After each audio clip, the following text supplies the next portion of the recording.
Olá, eu sou a Chari Nicolau e esse é o Pode Cultivar, o seu podcast de educação financeira e previdenciária, uma iniciativa do Eletros Cultivar. Sejam muito bem-vindos e hoje no terceiro episódio vamos falar sobre coronavírus, eleições dos Estados Unidos, crescimento do PIB brasileiro e um fato curioso, a bolsa caiu, mas para o participante da Eletros subiu. Começa agora o episódio número 3 do Pode Cultivar sobre economia e o seu investimento na Eletros. Pode Cultivar, uma iniciativa Eletros.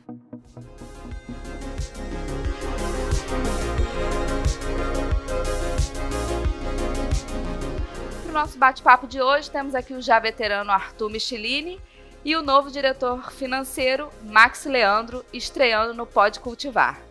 Sejam muito bem-vindos. Olá, obrigado. Então, Max, você como estreante vai começar a falar também aqui o assunto que está na mesa do bar, né? Coronavírus. O que está acontecendo? Então, antes de falar um pouquinho de coronavírus, só comentar um pouco a respeito do mês de janeiro, né? O que aconteceu em janeiro. Foram vários eventos que aconteceram. E o início do mês foi marcado também antes do coronavírus, pelo acordo dos Estados Unidos com a China, né, que saiu um acordo e o mercado estava apreensivo com isso. A gente tem falado bastante nos últimos podcasts sobre esse cenário. Né? E aí essa dúvida acabou, porque foi assinado um acordo lá quase no encerramento do mês. E ao mesmo tempo, né, que o mercado estava animado com isso tudo, com esse acordo que saiu, apareceu esse surto de coronavírus na China, né? E foi assim uma coisa que as pessoas se assustaram um pouco, porque tudo que vem da China é tudo muito grandioso, né? Então os impactos afetam a todos. Então, quando apareceu o surto de coronavírus, os mercados começaram a ficar mais nervosos. E quando acontece um evento assim, a tendência é que os ativos se desloquem de ativos de países com risco para países sem risco, que é o caso dos Estados Unidos, no caso. Então, o que aconteceu foi uma realização geral de ativos no mundo e direcionando recursos para os Estados Unidos. A gente também aqui sofreu muito com isso, porque a nossa bolsa saiu de 119 mil pontos e veio para 114 mil com esse efeito de coronavírus, né? Então impactou a gente, impactou na bolsa, impactou nos juros, impactou no câmbio. O câmbio, o dólar se valorizou com isso, né? E não só aqui no Brasil, mas que é um efeito mundial também, mas a gente está inserido nesse contexto. Então, assim, foi um efeito muito negativo quando apareceu o surto de coronavírus, né? Já no início dessa semana, com tudo que a China providenciou, né, de conter o surto, com todo o esforço que ela tem feito, o mercado entendeu isso, eu acho, e percebeu que realmente a China está conseguindo isolar esse problema, e a partir daí o mercado começou a recuperar de novo. Tanto é que a bolsa nossa começou a recuperar já, a bolsa americana está nas máximas históricas de novo. Além do efeito dos mercados, que isso aconteceu nos mercados sobre esse problema com o coronavírus, já se percebe que esse problema vai impactar o crescimento de vários países, inclusive o nosso, né, inclusive o Brasil. Isso tem um efeito negativo no crescimento mundial. Então é uma conta que é muito difícil de ser feita, mas todo mundo sabe que o crescimento mundial será menor por conta do efeito desse coronavírus, né? A gente não sabe realmente se o problema está estancado ou não, mas a gente sabe que o mercado está dando um voto de confiança, acreditando que a China vai conseguir, dados tudo que ela tem feito, conseguir segurar o surto, né, e estancar esse problema. Mas a gente não tem certeza ainda se isso se propaga mais ainda ou não, né? Mas sim que o mercado está confiando nisso.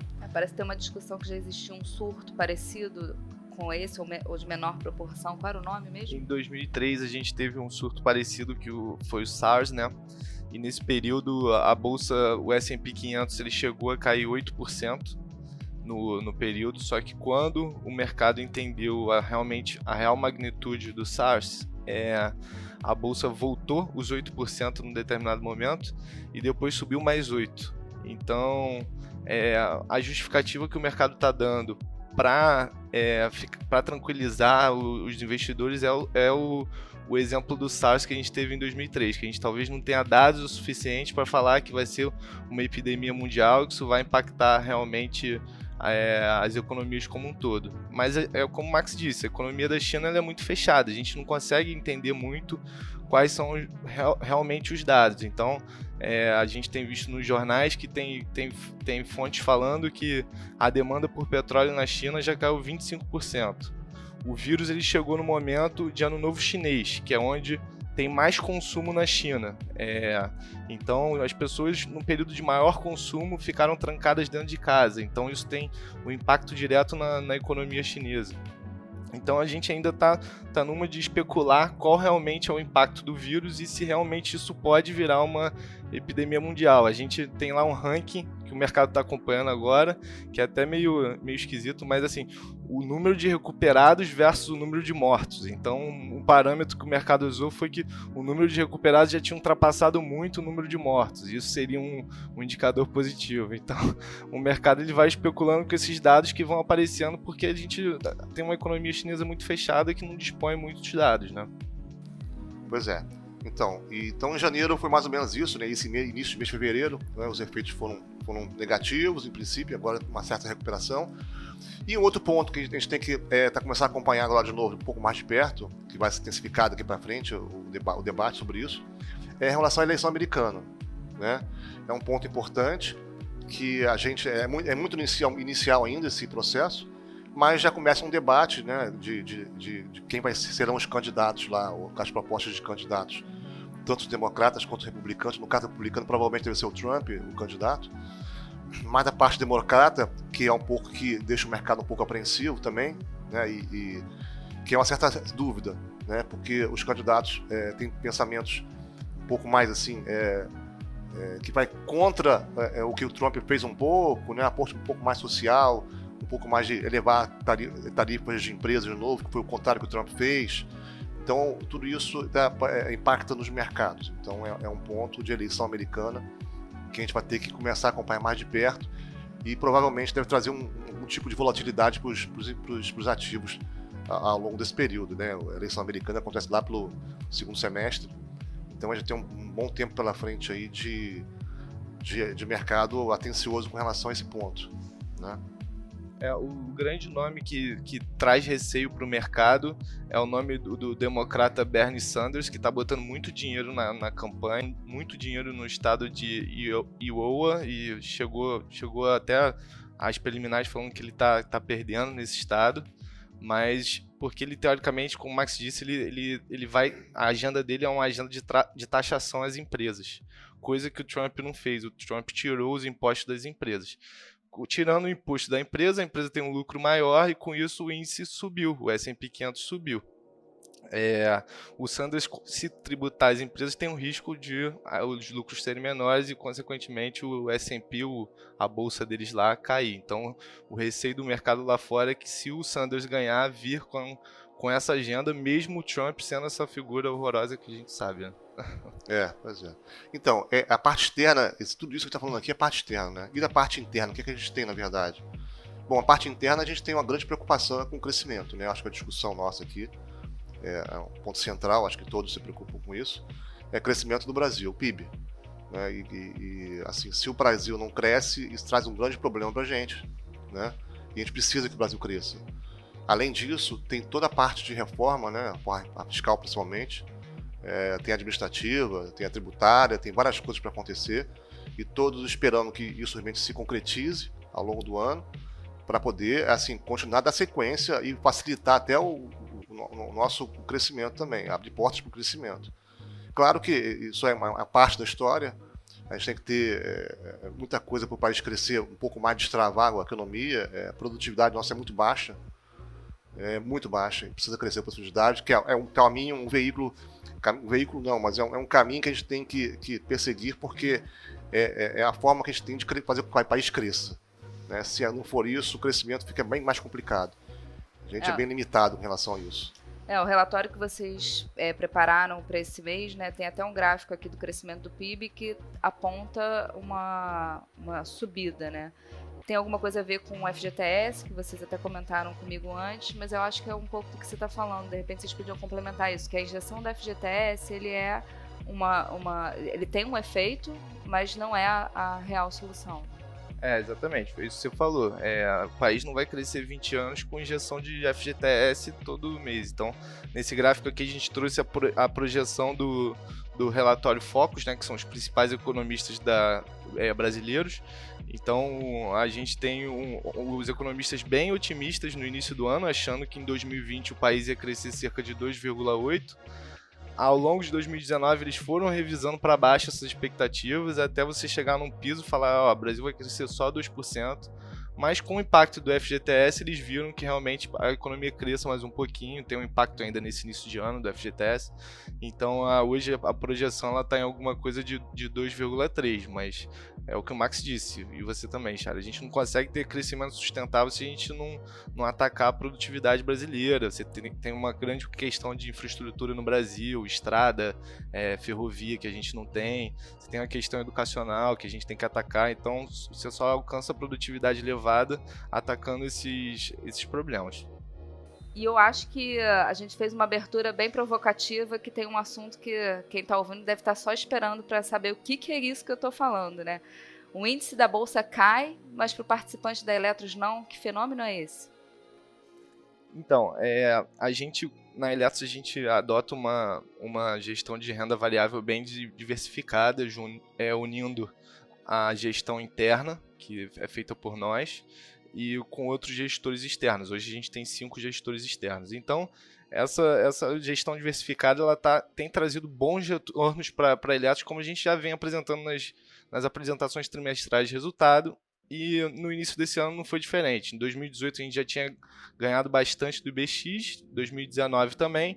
Em 2020 a gente começou o ano muito bem, a bolsa ela caiu cerca de 1,3%, só que a nossa gestão subiu 0,78%, ou seja, os papéis que a gente escolheu botar na nossa carteira, os gestores externos, estão desempenhando melhor do que a carteira do Ibovespa como um todo. Então, eu acho assim, para o participante, a gente fez essa brincadeira, para o participante da Eletros em janeiro não teve coronavírus, porque a gente teve um desempenho muito bom, e a gente vai continuar trazendo essa informação aqui todo mês. Quando cair também a gente vai falar.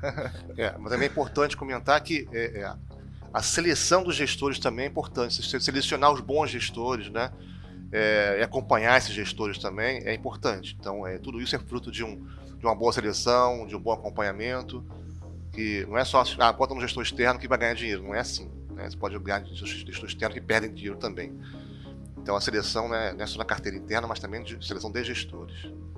Então, tocando nesse ponto dos investimentos que o Arthur falou, do retorno dos investimentos, né, que a seleção é importante e tal, e a nossa renda variável foi muito bem em relação ao índice que caiu, na verdade, o índice da bolsa que caiu, a nossa carteira subiu. Especificamente o plano BD tem uma rentabilidade boa, muito boa, e tem tudo muito a ver também com a posição que ele tem hoje dos investimentos dele, né, que é um pouco diferente dos investimentos dos outros planos, porque ele é feito através de um estudo ALM que a gente tem lá, né? Todo ano a gente produz esse estudo ALM, né? E ele é feito especificamente para o plano BD. Como é que é feito esse ALM? O ALM é um estudo, nada mais que um estudo que você tenta ter uma carteira de investimentos, né, que seja compatível com suas obrigações futuras. Ou seja, tem um modelo, né, que a consultoria roda lá. Esse modelo vai me dizer o seguinte: dado o meu passivo que eu tenho, dada a minha obrigação futura ao longo dos anos, qual é a melhor composição de investimentos que eu tenho que ter hoje para atender a esta carteira. Nesse estudo, ele envolve o quê?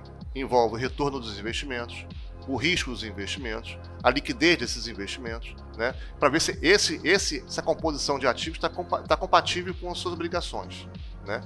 Isso gera várias informações, gera um número de solvência do plano, se aquele plano eu tenho que botar mais risco, tem menos risco, né, se eu tenho que casar uma carteira com renda fixa com mais títulos, menos títulos, tudo isso esse estudo te responde, né. Então todo ano a gente roda esse estudo para o plano, e ele me dá uma carteira ótima, vamos dizer assim, dado as situações de mercado e minha situação do meu passivo atual, que eu tenho que ter hoje para atender a minha obrigação futura.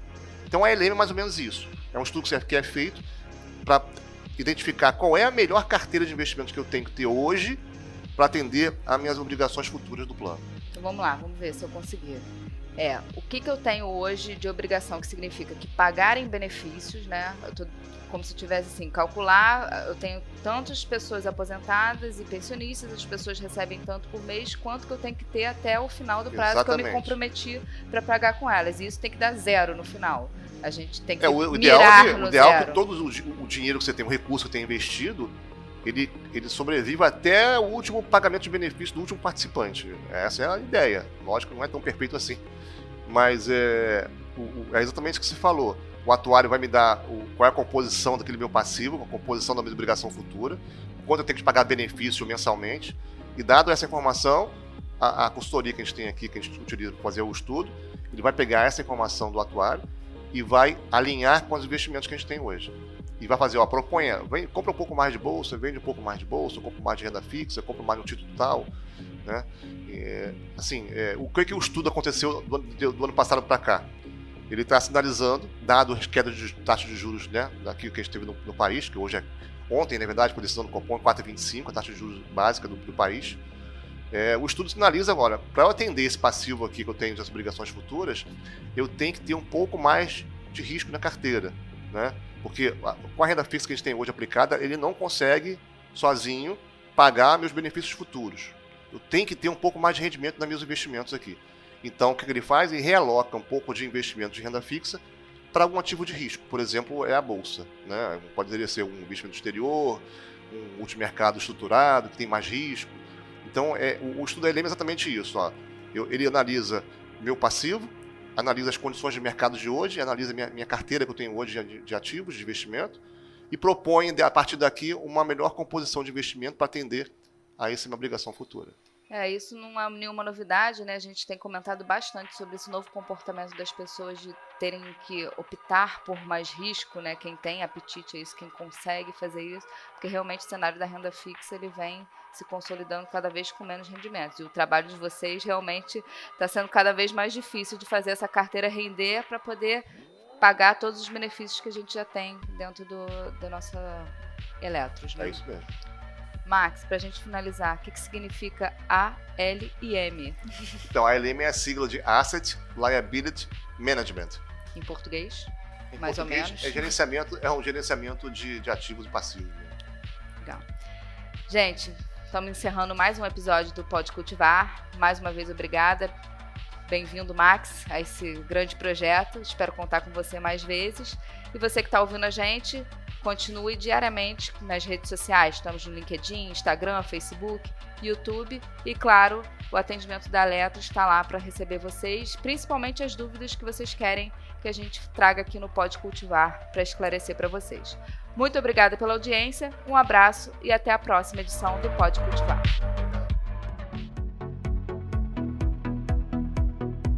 Pode Cultivar, uma iniciativa Eletros.